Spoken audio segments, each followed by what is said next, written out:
بڑے نوکر چاکر تھے. ملیکۃ العرب لقب تھا سیدہ خدیجہ الکبریٰ کا دور جاہلیت میں. طاہرہ کا، جیسے میرے پاک پیغمبر کو صادق اور امین کہا جاتا تھا، سیدہ خدیجہ کو بھی طاہرہ کہا جاتا تھا پورے عرب میں. ملیکۃ العرب، طاہرہ، ام المساکین، یہ وہ القاب تھے جو دور جہالت میں بھی سیدہ خدیجہ کے پاس تھے. ہائے ہائے ہائے. بڑے بڑے سردار جو ہیں آپ سے پیسے لے کے تجارت کرتے تھے. نبی پاک بھی انہی کے مال لے کے تجارت کرنے گئے تھے. لیکن میں وہ عقیدت کا مرحلہ کبھی دیکھتا ہوں کہ جب میری سرکار صلی اللہ علیہ وسلم غار حرا میں جاتے ہیں تو سیدہ خدیجہ نے کبھی کسی نوکر سے نہیں کہا کہ جا کے کھانا دے آؤ. ہاں، یہ میں اکثر اپنے دوستوں اور شاگردوں سے بھی کہا کرتا ہوں کہ تاریخ یہاں پہ اس تاریخ کو سمجھ نہیں آتی کہ نبی پاک ان کا مال لے کے تجارت کرنے گئے اور بڑے بڑے رشتے، امراء کے رشتے ٹھکرا دیے سیدہ خدیجہ نے، اور ادھر خود پیغام بھیجا نکاح کا. ادھر سیدہ خدیجہ نے خود پیغام بھیجا. پتہ بھی ہے کہ نبی پاک صلی اللہ علیہ وسلم کے پاس ظاہراً کوئی مال و متاع نہیں ہے، کوئی سرمایہ نہیں ہے، اور ادھر سرمایہ ہے. ہائے ہائے. بس یہ ہے وہ ٹرننگ پوائنٹ زندگی کا. اگر آپ اپنے گھروں میں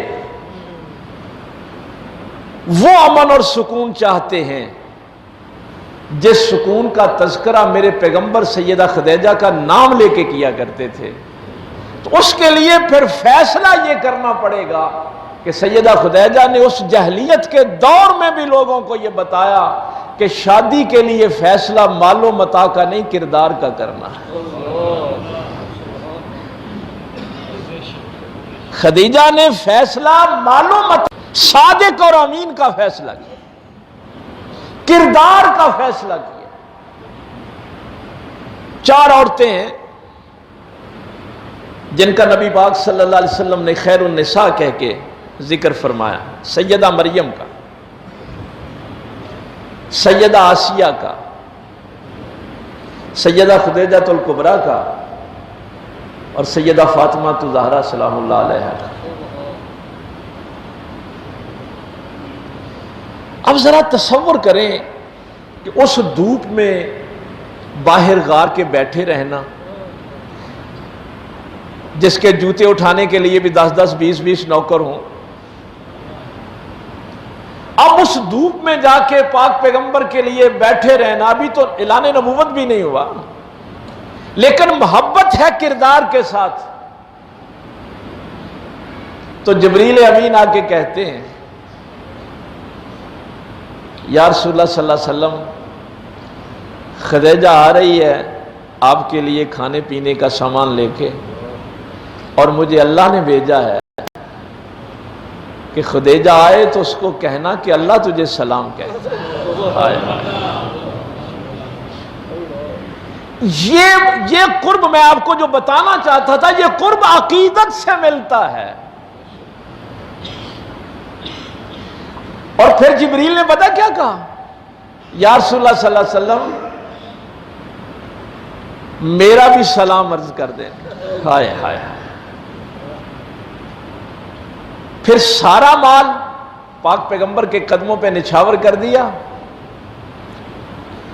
اور جب تقسیم ہوتا تھا تو یہ حکم ہوتا تھا کہ کبھی یہ نہیں کہنا کہ یہ خدیجہ کا مال ہے، یہ محمد الرسول اللہ کا مال ہے. تو یہ 4 کردار جو میں پاک پیغمبر صلی اللہ علیہ وسلم نے فرمایا کہ جنت جن کا اشتیاق رکھتی ہے، جنت کہتی ہے کہ کاش مجھے یہ ہستیاں مل جائیں، وہ سیدہ مریم اور سیدہ خدیجہ الکبریٰ ہے۔ یہ چاروں کردار آپ نے گھر جا کے میری ماؤں بہنوں بیٹیوں کو بھی بتانے ہوتے ہیں۔ سیدہ مریم نے کنواری زندگی گزاری۔ اگر کوئی بچی کنواری ہے تو وہ اس کردار کو دیکھے کہ سیدہ مریم نے کس کردار کی زندگی گزاری۔ یہ میں مختصر چونکہ وقت ہو گیا جمعے کا۔ سیدہ آسیہ فرعون کی بیوی ہے۔ اب یہاں پہ ہماری رہنمائی یہ کی جا رہی ہے کہ اگر کبھی خاوند برا آ جائے، زندگی میں یہ بھی تو ہو سکتا ہے نا، خاوند برا نصیب میں آ جائے، اور یہ کو آج کل کی طرح کا وہ برا نہیں تھا۔ یہ قرآن کریم پڑھے نا کبھی آپ، یہ ہاتھ دونوں ہاتھ دیوار کے ساتھ لگا کے وہ لکڑی کی میخیں اس میں ٹھونکتا تھا۔ یہ تشدد ہے جو سیدہ آسیہ پہ کیا جاتا تھا۔ اور ایک دن موسیٰ علیہ السلام نے پوچھا تھا کہ آسیہ کیا تو اس زندگی پہ راضی ہے؟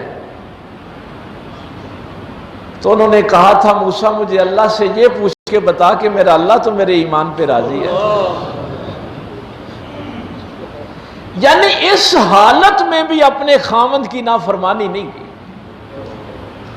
کہ اگر کبھی خاوند برا زندگی میں آ جائے تو آسیہ کا کردار تمہارے سامنے ہونا چاہیے۔ اگر کبھی ایسا ہو جائے کہ عورت مالدار ہو اور خاوند کے پاس مال نہ ہو تو پھر خدیجہ والی زندگی گزارنی۔ اور اگر کبھی ایسا ہو جائے کہ نہ خاوند کے پاس دنیا کا مال ہو نہ بیوی کے پاس ہو تو پھر فاطمہ زہرا والا کردار ادا کرنا۔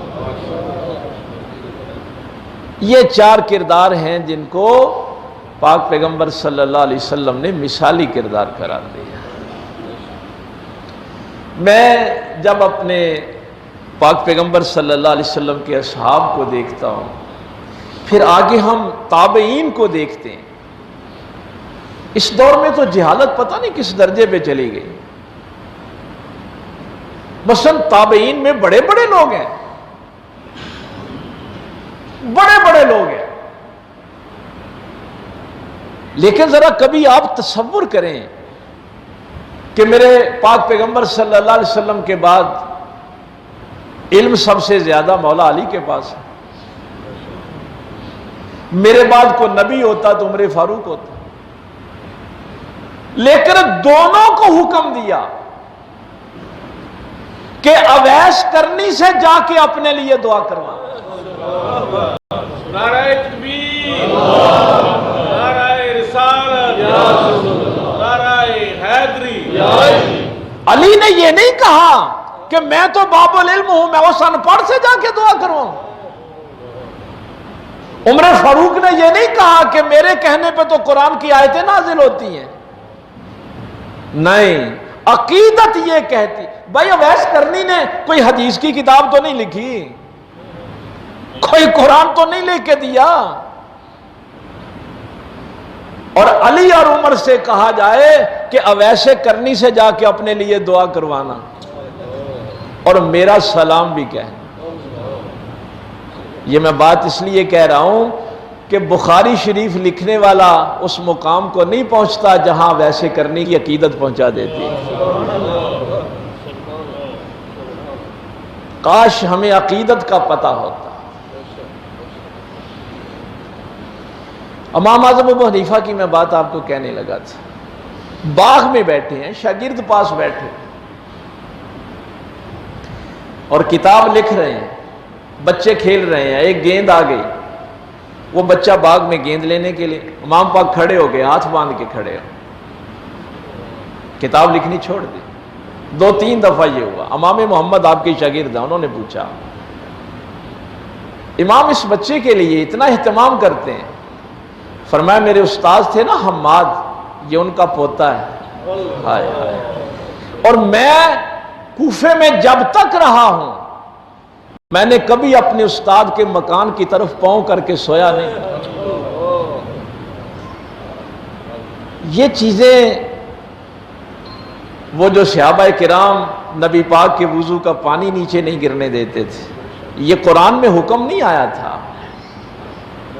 تو جب تک آپ کے عقیدے میں عقیدت نہیں آتی آپ کو اللہ کا قرب نہیں ملتا، آپ کو تقوی نصیب نہیں ہوتا. باپ کو اٹھایا ہوا ہے، کعبے کا طواف کروا کے یا رسول اللہ صلی اللہ علیہ وسلم میں نے باپ کا حق ادا کر دیا. سرکار نے فرمایا تیرے باپ نے ایک دفعہ جو مسکرا کے تیری طرف زندگی میں دیکھا تھا بھی اس مسکراہٹ کا بھی حق ادا نہیں ہو. یہ عقیدت ہوگی تو کوئی ماں باپ کا احترام کرے گا. تو تقوی اس لیے وہ جو میں نے کہا تھا کہ آپ کہتے ہیں کہ ہارٹ اٹیک بہت بڑی بیماری ہو گئی، کینسر بہت بڑی بیماری ہو گئی، ہیپاٹائٹس بہت بڑی بیماری ہو گئی. قرآن کہتا ہے یہ چھوٹی بیماریاں ہیں. تکبر بڑی بیماری ہے، بے حیائی بڑی بیماری ہے، حرام بڑی بیماری ہے. کینسر سے ہارٹ اٹیک سے تیرے جسم کو فرق پڑے گا، وہاں تو تیرا ایمان ہی برباد ہو گیا، تیری آخرت برباد ہو گئی. تو تقوی جو ہے وہ آپ کو ان بیماریوں سے بچاتا ہے. میرے اندر ریاکاری تو نہیں ہے.